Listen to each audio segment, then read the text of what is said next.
7 tips sa hive relocation. Yan ang pag-uusapan natin sa episode na ito. Kapag meron ng nakikisot sa paligid ng isang colony ng mga bubuyog, dapat na itong ilipat. At ngayon isi-share ko sa inyo ang aking mga lessons na natutunan sa aking first ever na hive relocation. Una, gumamit ng natural na sangkap sa smoker, kagaya ng bunot at saka ng damo. Iwasan ang mga tray ng itlog na kung saan meron silang chemical na pwedeng magkaroon ng masamang epekto sa ating baga.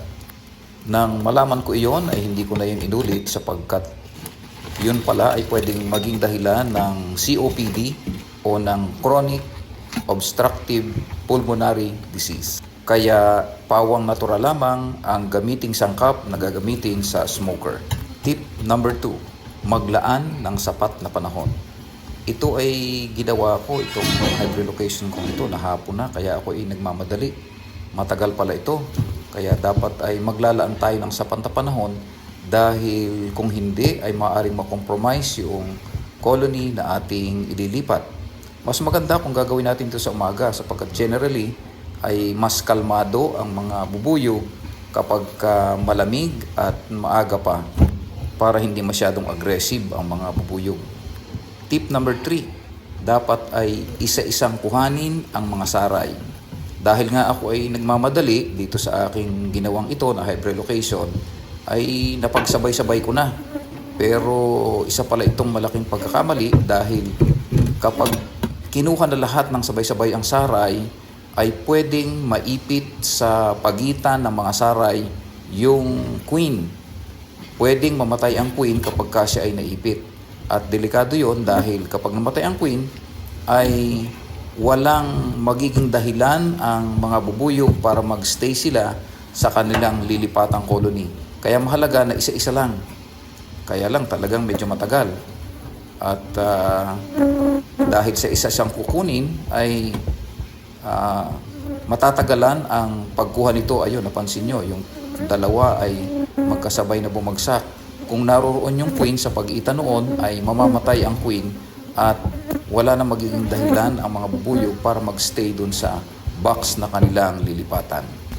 Maaari silang magstay for a while pero pagkalipas ng ilang araw ay aalis din sila at hahanap sila ng ibang matitirahan. Kaya mahalaga na isa-isa na kukunin ang mga saray at pagkatapos ay ilalagay sa frame para maiwasan ang pagkaipit ng queen at ng iba pang mga bubuyog doon sa pagitan ng mga saray. Tip number 4, hanapin ang queen. Dahil ang queen ang pinakamahalagang bubuyog sa loob ng colony. Dahil kung saan siya naroon ay pupunta doon at susunod, titira ang buong colony. Kaya lang pag hindi natin nakita ay maaring umalis sila at lumipat ng ibang tirahan. Kapag nakalipad ang queen at kung saan pumunta, ay doon susunod ang mga bubuyog. Kaya dapat makita ang queen, ma-cage at mailagay sa kanilang bagong tirahan para susunod doon, mag-i-stay doon sa bagong colony ang lahat ng mga bubuyog ng colony. Ang queen ay naglalabas ng pheromone o isang uri ng amoy. At kapag ito'y naamoy ng mga bubuyog, ay susundan nila iyon at pupuntahan nila ang queen at doon sila mag-i-stay kasama ng queen. Tip number 5, pumili lamang ng 3 saray at ilagay sa bagong box, sa bagong bahay nila.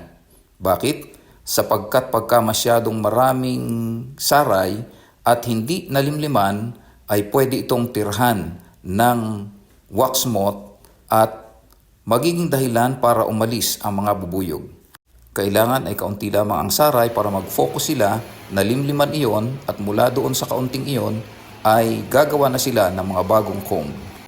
Tip number 6, bisitahin ang colony. Kagaya nito, hindi ko agad siya nabisita, ay nagkaroon na pala ng langgam. Kaya dapat ay bisitahin ka agad para sa ganun ay mamonitor natin kung anong nangyayari sa colony.